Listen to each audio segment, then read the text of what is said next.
long to validate that point there, as EDG, you leave it open, they will slam it as soon as possible.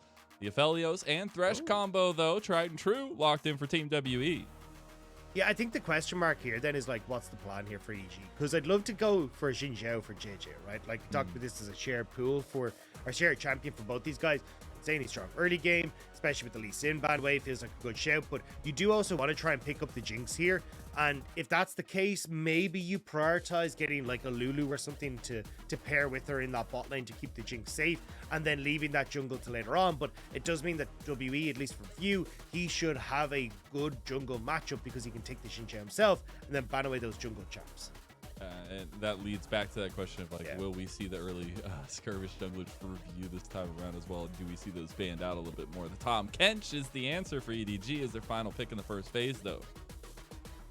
Yeah, and like there is always the option here for W if you want to go towards like the Silas or the Galio for Shanks and like trying to match the Twisted Fate. But I feel like when you've got like the Rise up at the moment and you've got like the Orianna as well, you've got enough that you can push in the Twisted Fate and not worry too much as WE to try and like match toe for toe. But they're actually going to go with the Xing. They're going to go with the Viego. So again, kind of surprised by this. This is kind of what we were highlighting at the start, right? Like Viu wants to take these more carry orientated junglers, but when you've got like the Aphelios Thresh there, you're kind of playing for the 2v2. Now you've got Viu on the Viego, so yes, you can ban away things like the Xing, but they're not even going to go for it. But it does mean that you're not really going to have the strongest of early game skirmishes compared to EDG, especially if you're not banning away things like the Jarvan and the Xing.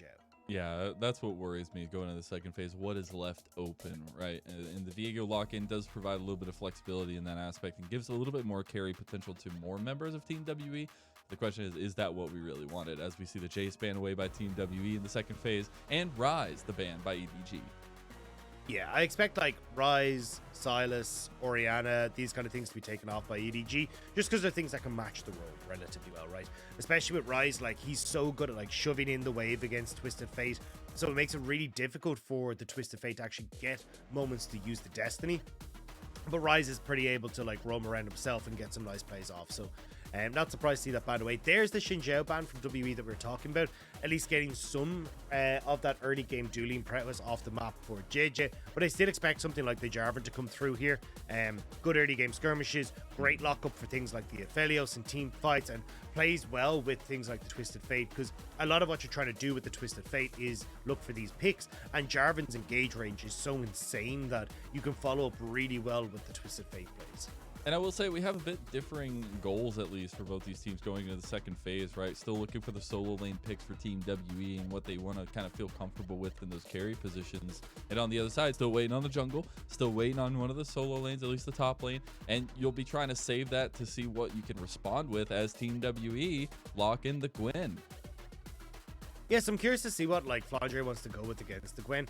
At least for WE, always the potential here to actually try and like take a strong side laner for Shanks. Like, yeah, the Silas is gone, the Rise is gone. Maybe you want to go for something nutty like the Akali and go like, hey, look, we're just going to try and beat you on side lane, so you can't actually try and play the 1-3-1 correctly. But we'll have to see if that's going to be the plan. For EDG, though, it's going to be Flandre taking that Graves into the top side and hovering the Jarvan. But it's actually going to be the Volibear. Okay, coming in for Jiejie. So still got that strong engage, still got good follow-up, and a nice, strong early skirmisher once more for Jiejie.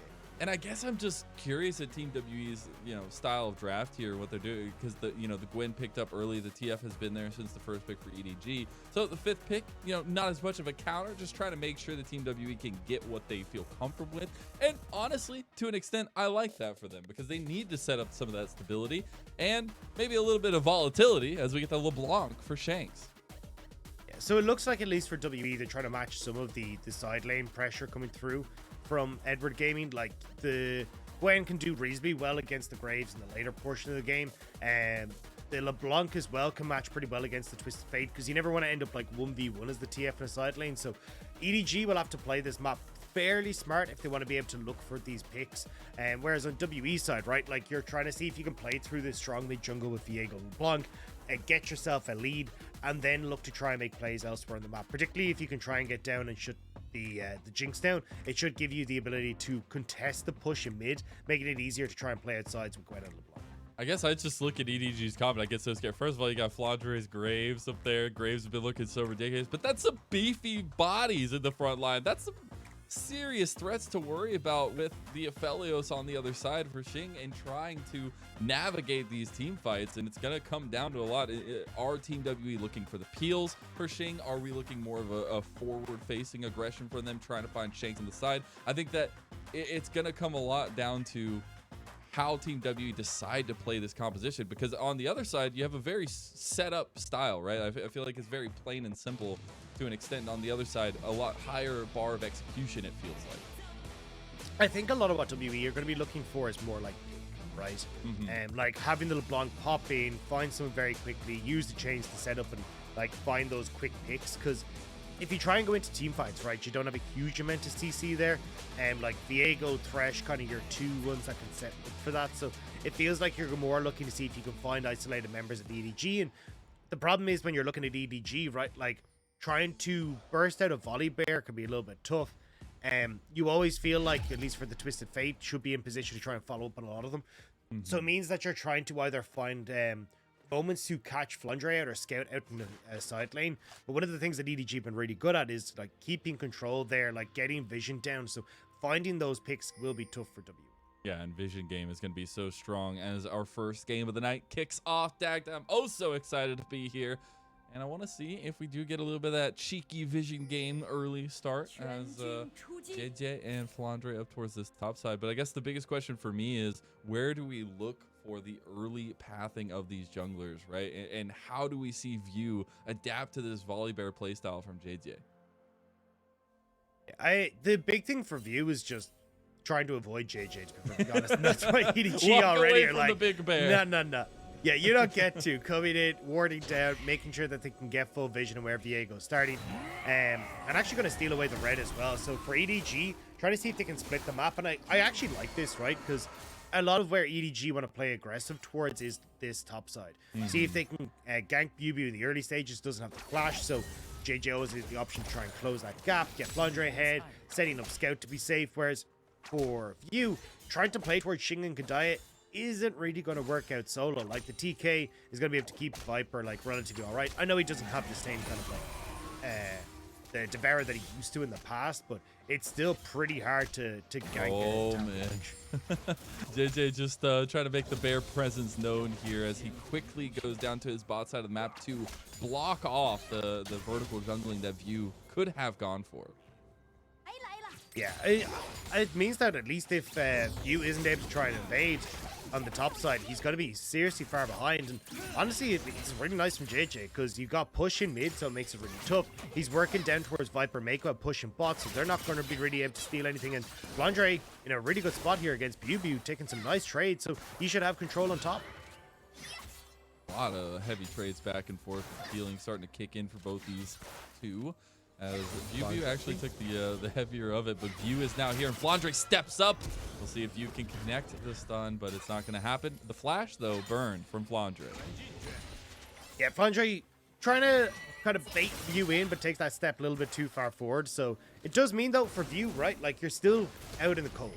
You have only cleared your bot side jungle. You're going to get your Krugs on the top side, but you've got Jiejie who's already pathed up towards this top side. He's going to get the scuttle here as well, and he can go back into his jungle and clear a whole bunch of his camps as well. So you actually see View pretty far behind at the get-go. Yeah, I mean, already, and he's done. Like, he's gotten all the kills. The only things left on his side of the map are scuttle towards Dragon. And Jiejie is just going to be eating good, as a hungry bear should, apparently. And View needs to find a way to kind of get that tempo back for himself. And you got such a fast clear as Volibear as well. Like, you're not even going to really set yourself behind on a tempo play, because you can see, right? View's going to move down and try and get the scuttle. Actually, maybe eyeing up an invade on the bot side, but thinking twice of it. But look, he'll get the scuttle here, right? But you see, Jiejie has done way more camps. He's actually going to be able to get these raptors, and then you can always reset and go towards the bot side Krugs as well. Meiko with the cheeky stuff, man. Poor Shanks. He just wanted to get back. Come on, Meiko.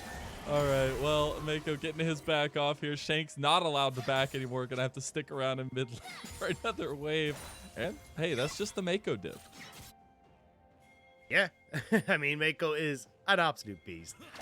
The only thing I will say here, though, is like try to like spot Jiejie. I thought he might try and reset here and look for Invader at the bottom side with Viper and Meiko coming off of reset and being able to push in as well. But looks like he's just content with the advantage he's picked up in the early game and setting View behind already. So we'll have to keep our eyes on View now. His camps are respawning on this bottom top side. So maybe he's just going to try and farm it back in. But oftentimes what we'll see is junglers like make a decision at this moment in time, right? Do I try and just efficiently farm my way back into the game, or do I try and go for the high risk, high reward play of going for ganks? Because if the gank works, I'm straight back in instantly. Like the gold is going to even up, the experience is going to help out a lot. If that gank fails, though, there's always the opportunity for Jiejie to try and take some of the camps or look for a way to punish that time that's invested into the gank. So we'll have to see what View's decision's going to be, but it looks like for the moment he's just going to go and try and farm it out. Yeah, the thing is, though, when you're put in a position like this is the thing I always find so interesting in MOBAs is if you have the vision game, if you have controlled the jungle pathing so far for your enemy team, you know where he's at. Like, you can easily calculate where View is going to be, and you see Jiejie able to approach that way, knows that he's in the top side of the jungle, knows that he needs to hover up here. Yeah, View, though, is still potentially looking for the wraparound, and this wave should crash in top at some stage. Jiejie now sitting in mid, seeing if he can find a gank. They connect there, but Kedaya and Xing taking a little bit of damage. Meiko needs to pop that gray health if they continue to fight, but looks like just some trading going on in the 2v2. And View got that ward into the top side jungle here, so actually able to spot out where Jiejie is. So Jiejie's vision game kind of being answered here by View as he's going to back up his Krugs, but here's the TP. Yep, we'll see the fight unfolding in the top side. BiuBiu getting oh so low and dies the Flandre. Meanwhile, 2v2 in the bot lane. Viper's already dead. Xing flashing away. Meiko flashing on top of him because the catfish is hungry. Kedaya versus Meiko, so it's a portal combat, but we got blood across the rift. EDG come out 2-1. And a nice job by Xing and Kedaya, right? 2v1 or 2v2 in the bot lane. They managed to pick up the kill, and it goes to the Aphelios as well. Yes, Aphelios dies in the end, but he manages to get at least that extra bit of gold for himself. Kona picked up for Xing in that bot side, whereas we're going to get this replay. I imagine, oh no, it is going to be this bot side play, but yeah, just good hook coming through from Kedaya. No cleanse for Viper. He's running the heal instead, so means that once that lands, he's just a sitting duck, especially with the gravitum there from Xing as well, able to finish him off. But you saw on that top side as well, nice play coming through from Scout. And we kind of like looking at Scout. This is why you've seen the TF banned away from so often. He's so good at finding these quick moments to make plays to the top side. He's not. He doesn't matter that he's, you know, nearly 15 CS behind. He's about enabling the rest of his team. And, you know, good thing, Viper still has flash. So next time, if anything happens, he could flash away. The thing now is the keeping of the pressure for EDG, and especially utilizing Scout to continuously get those destinies off, get the side lane pressure going, and make sure that they are keeping that tempo up for themselves, right? Because we have seen View doing a very good job of catching back up in the jungle state against Jiejie.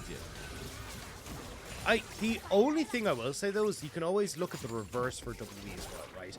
The flash was invested by Scout onto this topside play, so with Shanks having a flash of his own, even Kedaya roaming up, and this is going to be the 8-minute mark, so you're looking at Rift Herald spawning. I would have liked to see WWE try and make some sort of play in towards the mid lane before this started up, but looks like they're not going to. And EDG, I'd be surprised if they try to contest this fully.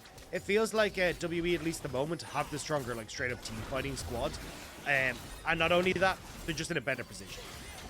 The EDG is still walking up here. They want to contest the Rift Herald. They've got Flandre coming down on the flank.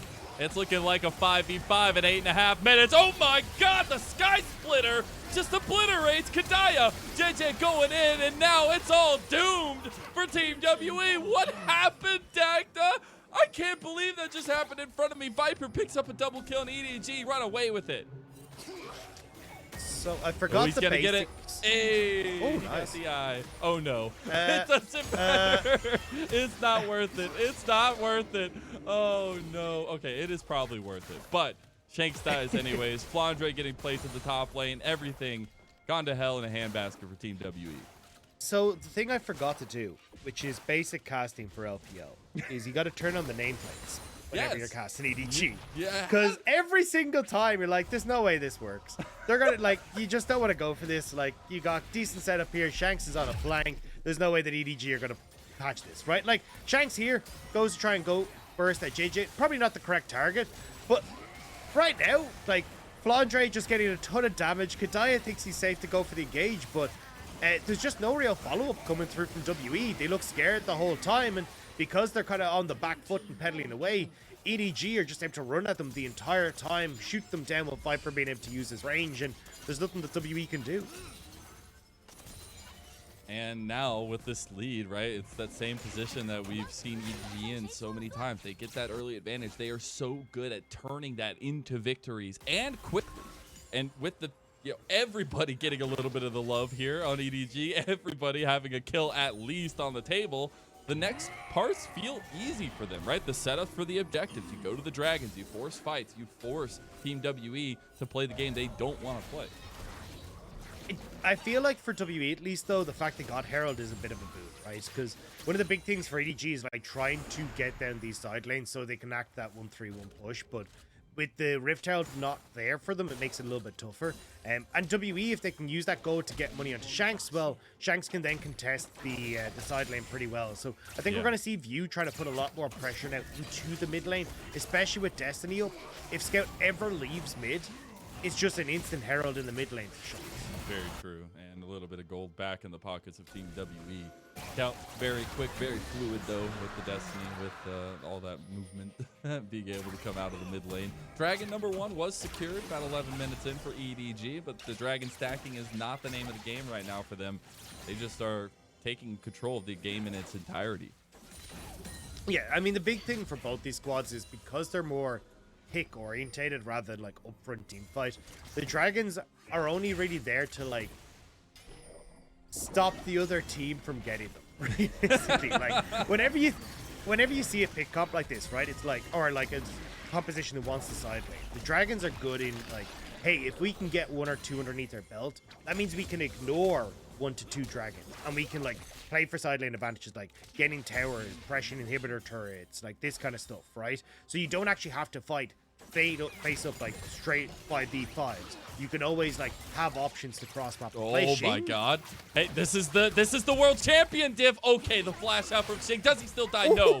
Oh my god, it's so close. Xing holding on for dear life on the ride of his life against EDG. Jiejie with the Sky Splitter doesn't have the distance, but Viper cutthroat as ever. Yeah, I mean, that was just straight up Viper dip, right? Not quite able to get the kill on towards Xing because he does flash away, but Viper just understanding that when you've got 2 kills on a Jinx and you already have a Gale Force complete versus an uncompleted first on for Xing, you can go for Flandre. We'll run into BiuBiu on the top side, but he's going to be fine getting back to lane to take the farm. And at least for this moment, there is a big item difference on the map, right? There is not a single mythic completed anywhere for Team WE, and on the other side, you have 3 for EDG, and they're utilizing that. They are making sure that this is the moment they choose to fight. I feel bad for Xing. He's losing so much Flandre, though. Flandre in a 2v1. He still has the shield bow, and that's the mythic diff. Is it going to be enough? Flandre dies. BiuBiu makes it out. No. Okay, yes. The healing from the minions is going to be enough. And Team WE execute their own play on the top side while giving a solo tower to Viper. Yeah, Scout had started to lean towards the bot side as well. So a lot of farm loss for Xing in that trade. And unfortunately, it means that Flandre ends up getting the attention of Viu because Viu has to try and make some sort of pressure happen somewhere. And it is going to be Flandre down on that top side. No flash to get out. And now it's 2 plates going across to BiuBiu and Viu. So at least WE gets something back, but there was so much gold that was lost in that bot side play. We're going to get a replay of the top play, the 2v1 against Flandre. Thought the mythic item diff was going to be enough, but turns out it's just a Gwen Viego diff.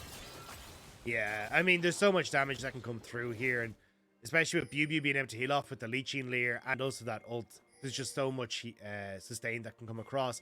Now, though, EDG are going to start swapping around the map. Viper moving up towards his top side because he's already done his due diligence on this bot half as well. I was trying to keep an eye out for the Rift Herald. I don't know if I missed it. It looks like maybe we got some damage off in the mid lane, but yeah, it was in the mid lane. He popped it just like kind of zealously. So in the grand scheme of things, like WE haven't really gotten much out of the Rift Herald. Yes, they got a kill top, but didn't get a tower. May get Flandre again. No. On the other side of it, it's like, guys, stop it. There's Oh my four God, there's people four people here. There's no way that Flandre is making it out. Okay, sidestep, gets away from the death sentence. They still want to go for this. They're proxying the wave. They're just going to go under tower here, and they're using everything. The Heartbreaker comes out. Biu gets the kill. BiuBiu gets away, and another dive executed by Team WE. But on the other side, Viper got another tower. They're working on a tier 2, and the gold is still just filling the pockets of EDG. And especially when we're playing the type of compositions that EDG and WE have, towers are king in this sort of spot because it means that you can push that wave in even further, threaten on towards inhibitor turrets on the top side now, and it makes it a little bit more difficult for WE to defend all the different movements that EDG have. And we talked about this coming through in the start, right? Like, this was going to be a lot about how does WE match up to the map movements of Edward Gaming. Well, right now, it's EDG playing the map better. Even if you're getting the kill on Flandre and getting the tier 1, the tier 2 tower, far more important. Absolutely, and all that gold in the Viper's pockets was more important as well, finding himself almost 3,000 gold over his counterpart in Xing. That's where a lot of that gold difference is for EDG right now. But now, looking at next steps, Dragon, 23 seconds just about.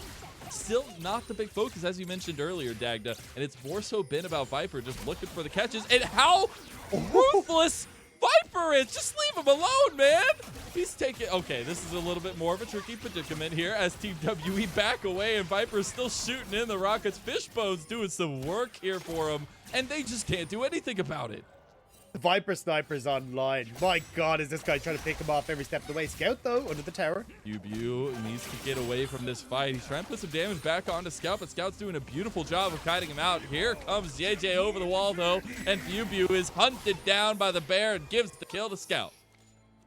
JJ been hovering around for a while, trying to see if he could get into this top side of the map. Needed to talk to JJ about his car's extended warranty, and he eventually gets there, right? And now BiuBiu's got to go all the way back to base. And the JJ will meet up in mid lane as EDG look to crack open this mid lane turret. They are exploding this game right now. It is insanity. And this is exactly what we've seen from them time and time again this year. It's insane. They take a lead, a small lead, and they blow it open by macro decision making. And now they're looking at a tier 2 tower in the mid lane. This is chaos, but it's all in favor of EDG. I mean, another charge, no way. Like, EDG are just nuts, man. I love casting this team because just as, like... Okay. Here we go. Team WE trying to make a play on a Meiko. Meiko has already eaten Viper. Viper's still alive, though, and that's what you got to focus on. BiuBiu taken out of the fight already. The TP from Shanks didn't really accomplish much. Nope, they tried their best. WE throwing everything they can at EDG, but not able to do anything. And now EDG will look to reset. They've got 2 dragons. Third isn't for another 4 minutes.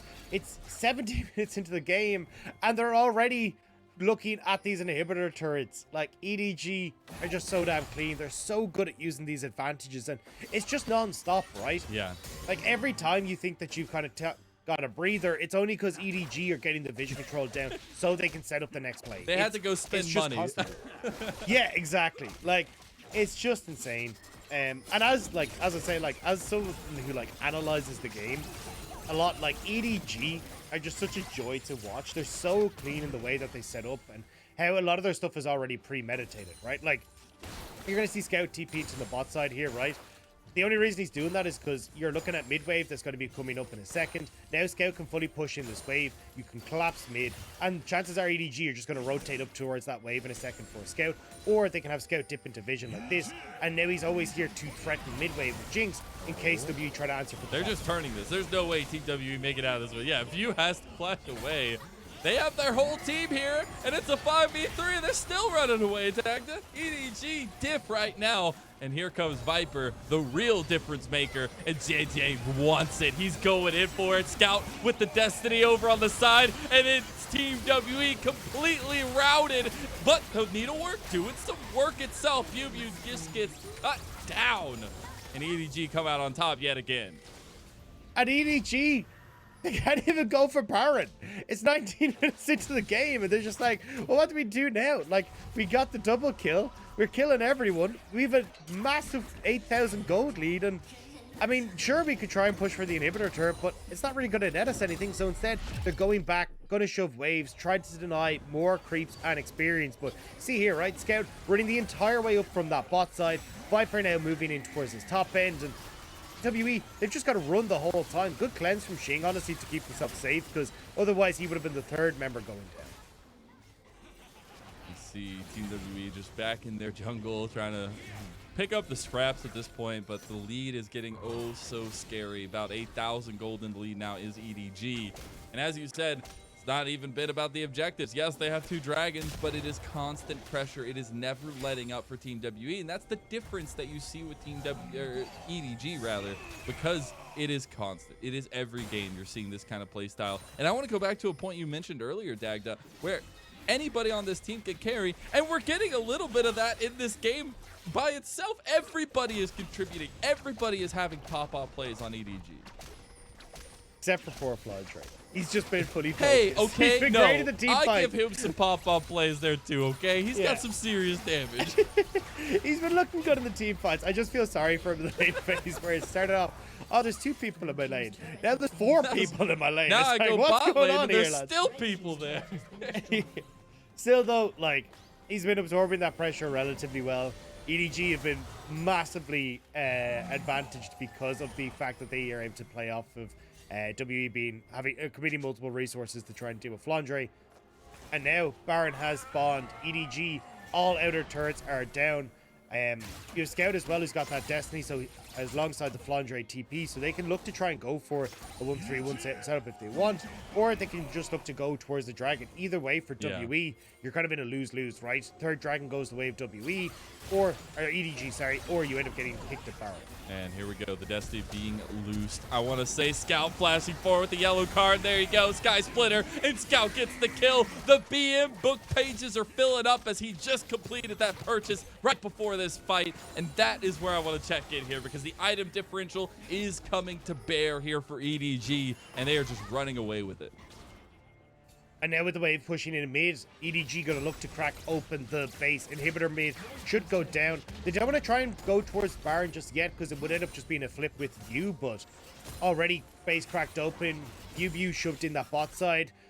Enough, but it just doesn't matter. EDG are going to be able to move across to get this dragon as well. It's just so well orchestrated by EDG.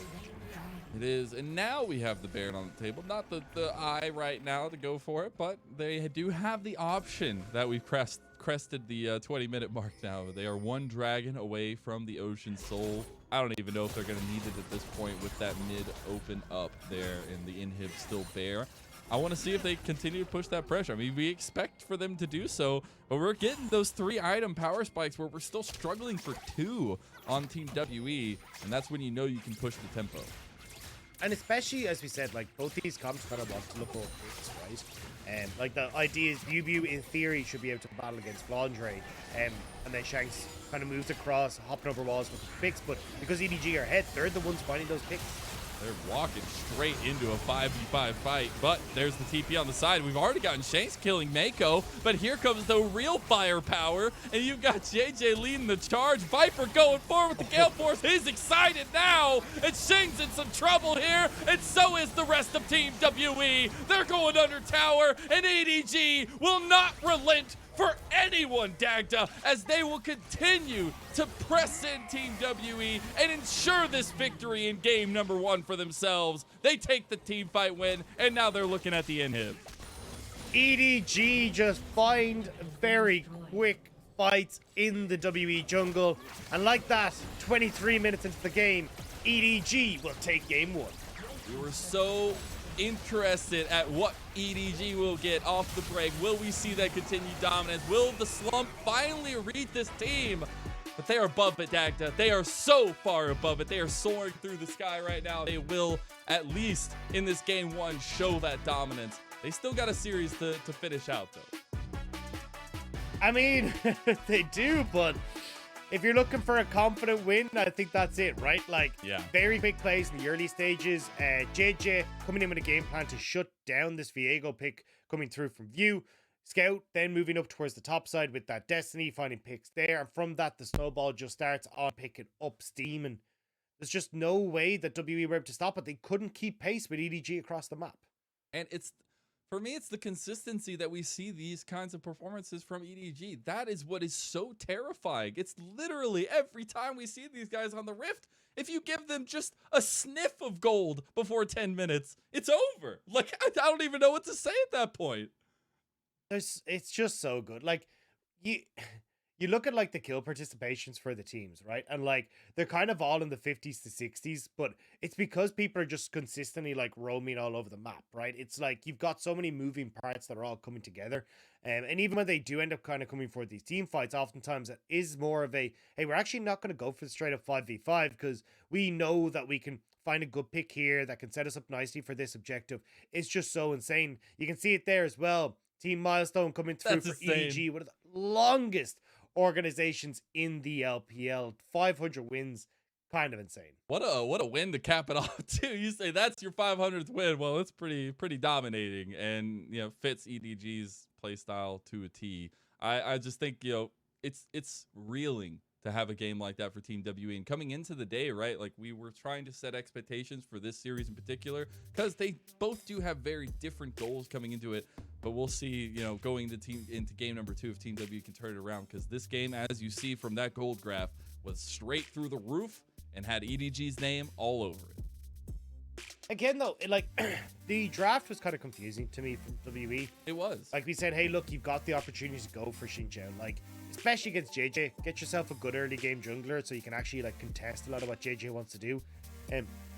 Viego is nice, but you can see there, right? Like, if you actually don't have the slow-paced early game, or you just don't have the opportunity to deal much damage, and with the composition that for the EDG had gone for, you're just never going to get that kind of slow-paced early game. So, I don't know. It feels like kind of going back to the drawing board again for WE. It feels strange to me that they kind of found what was their comfort, right? Like playing off of these early skirmishes, and now we've seen them transition almost completely away from that style. Yeah. And especially here, EDG, they're so good at finding these quick picks, these early game plays, that balloon the gold lead completely. You just need to find something that can fight back against the EDG early game. And I think the telling thing for me is, finding that stability for Team WE, making sure you're getting strong lane matchups, right? They had the counter pick, but they didn't really utilize it. Actually, they didn't utilize it. And, finding those intricacies in the draft as well, but more so, like, you've got to have confidence. I mean, that was a Jinx Aphelios lane that we've seen time and time again in an LPL. And Viper literally was just all-inning on Xing every time he could. And that is terrifying because you've got to have stability. You've got to have confidence in yourself for Team WE. And building that confidence is the big thing here. We'll see if that confidence can be built going into game number 2, though, Dagda, as we're going to send it away. And we'll be right back with game number 2 of EDG.